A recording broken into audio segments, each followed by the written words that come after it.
വിശുദ്ധ ലൂക്ക അറിയിച്ച സുവിശേഷം 13-ാം അധ്യായം 1 മുതൽ 35 വരെയുള്ള വചനങ്ങൾ. പശ്ചാത്തപിക്കുന്നില്ലെങ്കിൽ നാശം. ഗലീലിയക്കാരായ ഏതാനും പേരുടെ ബലികളിൽ അവരുടെ രക്തം കൂടി പീലാത്തോസ് കലർത്തിയ വിവരം ആ സമയത്ത് അവിടെ ഉണ്ടായിരുന്ന ചിലർ അവനെ അറിയിച്ചു. അവൻ ചോദിച്ചു, ഇവയെല്ലാം അനുഭവിച്ചതുകൊണ്ട് അവർ മറ്റെല്ലാ ഗലീലിയക്കാരേക്കാൾ കൂടുതൽ പാപികളായിരുന്നു എന്ന് നിങ്ങൾ കരുതുന്നുവോ? അല്ല എന്ന് ഞാൻ പറയുന്നു. പശ്ചാത്തപിക്കുന്നില്ലെങ്കിൽ നിങ്ങളെല്ലാവരും ഇതുപോലെ നശിക്കും. അഥവാ സീലോഹായിലെ ഗോപുരം ഇടിഞ്ഞു വീണ് കൊല്ലപ്പെട്ട ആ 18 പേർ അന്ന് ജെറൂസലേമിൽ വസിച്ചിരുന്ന എല്ലാവരെയുംക്കാൾ കുറ്റക്കാരായിരുന്നു എന്ന് നിങ്ങൾ വിചാരിക്കുന്നുവോ? അല്ല എന്ന് ഞാൻ പറയുന്നു. പശ്ചാത്തപിക്കുന്നില്ലെങ്കിൽ നിങ്ങളെല്ലാവരും അതുപോലെ നശിക്കും. ഫലം തരാത്ത അത്തിവൃക്ഷം. അവൻ ഈ ഉപമ പറഞ്ഞു. ഒരുവൻ മുന്തിരിത്തോട്ടത്തിൽ ഒരു അത്തിവൃക്ഷം നട്ടുപിടിപ്പിച്ചു. അതിൽ പഴമുണ്ടോ എന്ന് നോക്കാൻ അവൻ വന്നു, എന്നാൽ ഒന്നും കണ്ടില്ല. അപ്പോൾ അവൻ കൃഷിക്കാരോട് പറഞ്ഞു, 3 വർഷമായി ഞാൻ ഈ അത്തിവൃക്ഷത്തിൽ നിന്ന് ഫലം അന്വേഷിച്ചു വരുന്നു, ഒന്നും കാണുന്നില്ല. അത് വെട്ടിക്കളയുക. എന്തിന് നിലം പാഴാക്കണം? കൃഷിക്കാരൻ അവനോട് പറഞ്ഞു, യജമാനനെ, ഈ വർഷം കൂടെ അത് നിൽക്കട്ടെ, ഞാൻ അതിൻ്റെ ചുവട് കിളച്ച് വളമിടാം. മേലിൽ അത് ഫലം നൽകിയേക്കാം, ഇല്ലെങ്കിൽ നീ അത് വെട്ടിക്കളഞ്ഞുകൊള്ളുക. കൂനുള്ള സ്ത്രീയെ സുഖപ്പെടുത്തുന്നു. ഒരു സാബത്തിൽ അവൻ ഒരു സിനഗോഗിൽ പഠിപ്പിച്ചു കൊണ്ടിരുന്നു. 18 വർഷമായി ഒരാത്മാവ് ബാധിച്ച് രോഗിണിയായി നിവർന്നു നിൽക്കാൻ സാധിക്കാത്ത വിധം കൂനിപ്പോയ ഒരുവൾ അവിടെ ഉണ്ടായിരുന്നു. യേശു അവളെ കണ്ടപ്പോൾ അടുത്തു വിളിച്ചു പറഞ്ഞു, സ്ത്രീയെ, നിന്റെ രോഗത്തിൽ നിന്ന് നീ മോചിപ്പിക്കപ്പെട്ടിരിക്കുന്നു. അവൻ അവളുടെ മേൽ കൈകൾ വച്ച് തൽക്ഷണം അവൾ നിവർന്നു നിൽക്കുകയും ദൈവത്തെ സ്തുതിക്കുകയും ചെയ്തു. യേശു സാബത്തിൽ രോഗം സുഖപ്പെടുത്തിയതിനാൽ കോപിച്ച് സിനഗോഗ് അധികാരി ജനങ്ങളോട് പറഞ്ഞു, ജോലി ചെയ്യാവുന്ന 6 ദിവസങ്ങളുണ്ട്. ആ ദിവസങ്ങളിൽ വന്ന് രോഗശാന്തി നേടിക്കൊള്ളുക. സാബത്ത് ദിവസം പാടില്ല. അപ്പോൾ കർത്താവ് പറഞ്ഞു, കപടനാട്യക്കാരെ, നിങ്ങൾ ഓരോരുത്തരും സാബത്തിൽ കാളയോ കഴുതയോ തൊഴുത്തിൽ നിന്ന് അഴിച്ച് വെള്ളം കുടിപ്പിക്കാൻ കൊണ്ടുപോകുന്നില്ലേ? 18 വർഷം സാത്താൻ ബാധിച്ചിരുന്നവളായ അബ്രാഹത്തിൻ്റെ ഈ മകളെ സാബത്ത് ദിവസം അഴിച്ചു വിടേണ്ടതല്ലെന്നോ? ഇതുകേട്ട് അവൻ്റെ പ്രതിയോഗികളെല്ലാം ലജ്ജിതരായി. എന്നാൽ ജനക്കൂട്ടം മുഴുവൻ അവൻ ചെയ്തിരുന്ന മഹനീയ കൃത്യങ്ങളെക്കുറിച്ച് സന്തോഷിച്ചു.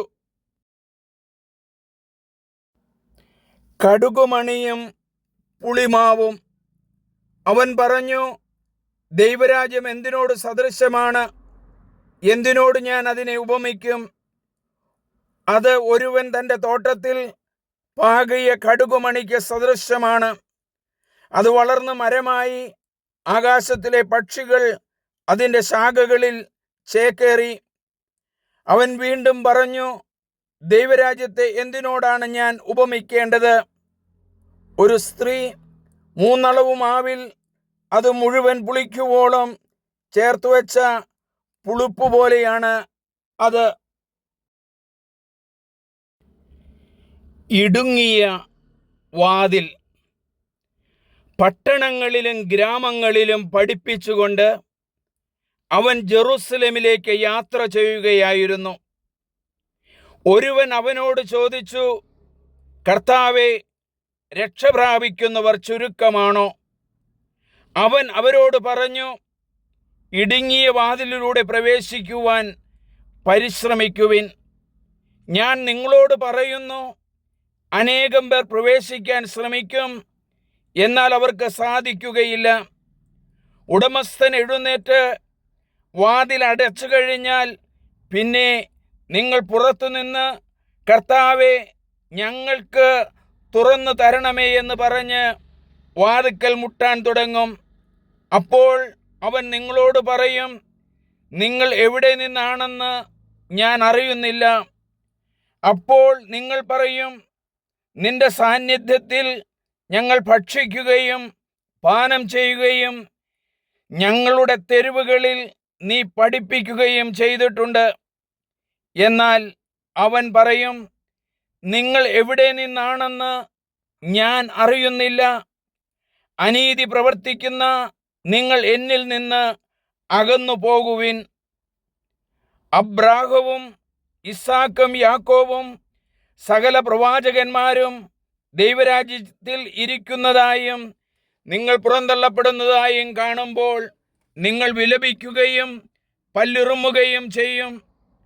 കിഴക്കുനിന്നും പടിഞ്ഞാറു നിന്നും വടക്കു നിന്നും തെക്കു നിന്നും ജനങ്ങൾ വന്ന് ദൈവരാജ്യത്തിൽ വിരുന്നിനിരിക്കും. അപ്പോൾ മുൻപന്മാരാകുന്ന പിൻപന്മാരും പിൻപന്മാരാകുന്ന മുൻപന്മാരും ഉണ്ടായിരിക്കും. ജെറൂസലേമിനെ കുറിച്ചുള്ള വിലാപം. അപ്പോൾ തന്നെ ചിലർ ഫരിസേയർ അവനോട് വന്നു പറഞ്ഞു, ഇവിടെ നിന്ന് പോവുക, ഹെരോദോസ് നിന്നെ കൊല്ലാൻ ഒരുങ്ങുന്നു. അവൻ പറഞ്ഞു, നിങ്ങൾ പോയി ആ കുറുക്കനോട് പറയുവിൻ, ഞാൻ ഇന്നും നാളെയും പിശാചുക്കളെ പുറത്താക്കുകയും രോഗശാന്തി നൽകുകയും ചെയ്യും. 3-ാം ദിവസം എൻ്റെ ദൗത്യം ഞാൻ പൂർത്തിയാക്കിയിരിക്കും. എങ്കിലും ഇന്നും നാളെയും മറ്റേനാളും ഞാൻ എൻ്റെ യാത്ര തുടരേണ്ടിയിരിക്കുന്നു. എന്തെന്നാൽ ജെറൂസലേമിന് പുറത്തു വെച്ച് ഒരു പ്രവാചകൻ നശിക്കുക സാധ്യമല്ല. ജെറൂസലേം, ജെറൂസലേം, പ്രവാചകന്മാരെ കൊല്ലുകയും നിന്റെ അടുത്തേക്ക് അയക്കപ്പെടുന്നവരെ കല്ലെറിയുകയും ചെയ്യുന്നവളെ, പിടക്കോഴി കുഞ്ഞുങ്ങളെ ചിറകിൻ കീഴ് ചേർത്ത് നിർത്തുന്നത് പോലെ എൻ്റെ സന്താനങ്ങളെ ഒന്നിച്ചു ചേർക്കുന്നതിന് ഞാൻ എത്രയോ പ്രാവശ്യം ആഗ്രഹിച്ചു, പക്ഷേ നിങ്ങൾ സമ്മതിച്ചില്ല. ഇതാ നിങ്ങളുടെ ഭവനം പരിത്യക്തമായിരിക്കുന്നു. ഞാൻ നിങ്ങളോട് പറയുന്നു, കർത്താവിൻ്റെ നാമത്തിൽ വരുന്നവൻ അനുഗ്രഹീതനെന്ന് നിങ്ങൾ പറയുന്നതുവരെ നിങ്ങൾ എന്നെ കാണുകയില്ല.